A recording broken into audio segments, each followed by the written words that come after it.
একটা ঘটনা আছে এক কিতাবে লেখা। উপমহাদেশের একজন বিখ্যাত ওলি ছিলেন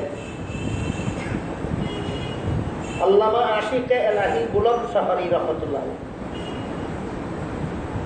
তিনি আল্লাহর কত বড় প্রিয় বান্দা ছিলেন তার একটা দুয়ার থেকে তা অনুমান করা যায়। তিনি আল্লাহর কাছে দোয়া করতেন, আল্লাহ আরবে যেন আমার মরণ হয় এবং জান্নাতুল বাকিতে যেন আমার দাফন হয়। সেখানেই তার মরণ হয়েছে, জান্নাতুল বাকিতেই তার দাফন হয়েছে। বলেন এই লোকটা কি আল্লাহর প্রিয় পাত্র হইতে পারে? হ্যাঁ, এত বড় আল্লাহর ওলি। তার লিখিত অনেক কিতাব আছে, এর মধ্যে একটা কিতাবের নাম মরনে কে বাদ কিয়া হবে। এটার বাংলা অনুবাদ প্রকাশিত হয়েছে মরণের পরে কি হবে। এটা আপনাদের সকলের পড়ার মতো বই। তার লিখিত কিতাব মরনে কে বাদ কিয়া হবে, এর বাংলা অনুবাদটা হইল মরণের পরে কি হবে। এই কিতাবে তিনি একজন আলেম এবং একজন খ্রিস্টান মেয়ের একটা ঘটনা লিখেছেন। একজন মুসলমান আলেম তিনি বলতেন যে ইসলামের সবগুলি বিধান ঠিক আছে, একটা বিধান যুক্তিসম্মত নয়। ইসলামের সমস্ত বিধান ঠিক আছে, শুধু একটা বিধান যুক্তিসম্মত নয়। কোনটা? সহবাস করলো একটা বিশেষ অঙ্গ না বাতিল, পাত থেকে মাথা পর্যন্ত সর্বাঙ্গ দইয়া পান করতে হবে কোন যুক্তিতে? এটা যুক্তি বিরোধী বিধান। প্রশ্ন খ্রিস্টানের না সাধারণ মুসলমানের না একজন আলেমের? একজন আলেমের। এই জন্য ইনি সারা জীবনই বলতেন ইসলামের এই বিধানটা অযৌক্তিক। এই আলেম যখন মারা গেলেন, মারা যাওয়ার পরে যথারীতি তারা দাফন করা হইল, জানাজা করা হইল। দাফন করার পরে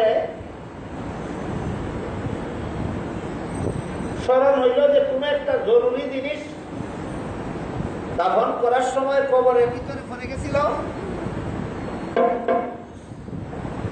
এইটা উদ্ধার করে আনার জন্য কবরটা আবার নতুন ভাবে খুঁজতে হয়, শরীয়তে যায় গেছে।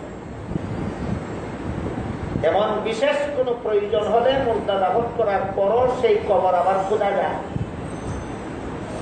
সেই বিশেষ প্রয়োজনে যখন এই আলেমের কবরটা আবার খোঁজা হইল, দেখা গেল এই কবরে এই আলিমের লাশ নাই,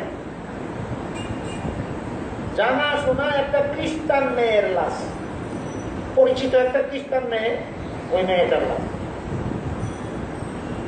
ঘটনাটা আশ্চর্য কিনা?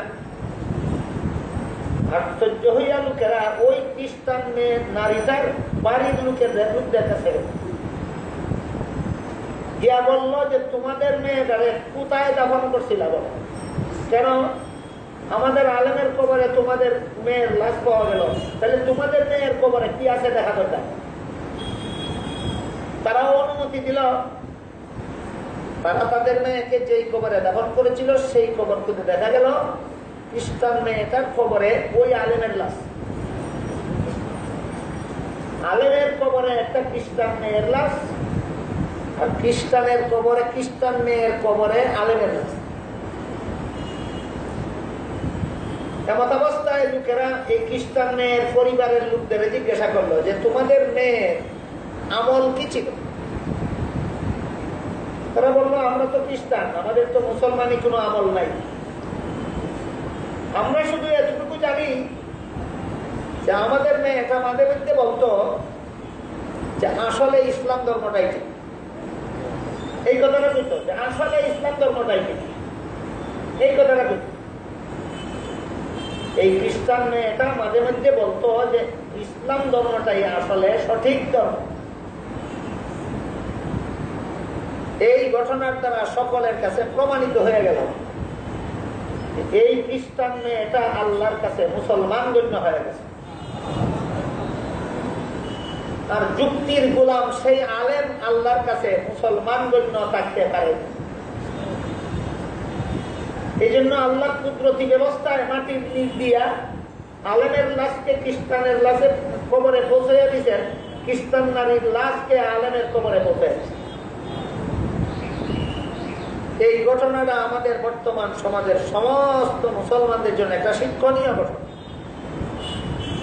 একজন আলেম কোরআন হাদিসের শিক্ষায় শিক্ষিত, বলেন ইসলামের সবগুলি বিধান ঠিক আছে, শুধু একটা বিধান অযৌক্তিক।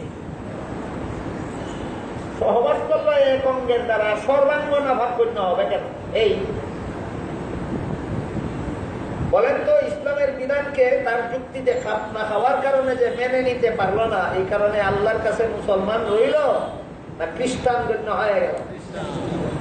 তিনি বলছেন এই ব্যাপারে খ্রিস্টান ধর্মের বিধানটা যুক্তিসঙ্গত। খ্রিস্টান ধর্মের বিধান হলো সহবাসের দ্বারা যে অঙ্গ নাভাগ হয় সেই অঙ্গ ধইলেই সমস্ত শরীর পায়। এই জন্য তিনি বলতেন এই মাসালার ব্যাপারে খ্রিস্টান ধর্মের বিধানটা যুক্তিসঙ্গত, ইসলামের বিধানটা অযৌক্তিক। এই একটা মাত্র বিধানের কারণে যদি একজন কোরআন হাদিসের শিক্ষায় শিক্ষিত আলেম আল্লাহর কাছে আলেম গণ্য হতে পারলেন না, খ্রিস্টান গণ্য হয়ে গেলেন, তাহলে বর্তমান দুনিয়ার যে সমস্ত মুসলমান শত শত ব্যাপারে ইসলামের বিধানকে পরিহার করে ইহুদি খ্রিস্টানদের বিধানকে মঙ্গলজনক মনে করে গ্রহণ করলো, এরা আল্লাহর কাছে কি হইব? এরা কি হইব? চিন্তা করা দরকার। যত মুমিন মুসলমানের কাণ্ড জ্ঞান আছে, বিবেক বিবেচনা আছে, এই সমস্ত মুসলমানদের চিন্তা করা দরকার যে বর্তমান সমাজের যে সমস্ত মুসলমানের সন্তান মুসলমানেরা ইসলামের অমুক বিধান পছন্দ করে না, অমুক বিধান পছন্দ করে না, তমুক বিধান পছন্দ করে না, এই সমস্ত ব্যাপারে ইহুদি খ্রিস্টানদের নীতি গ্রহণ করে ওইটাকে মঙ্গলজনক মনে করে। আপনারা কি মনে করেন এরা আল্লাহর কাছে মুসলমান থাকবে না ইহুদি খ্রিস্টান গণ্য হয়ে যাবে? ইহুদি খ্রিস্টান গণ্য।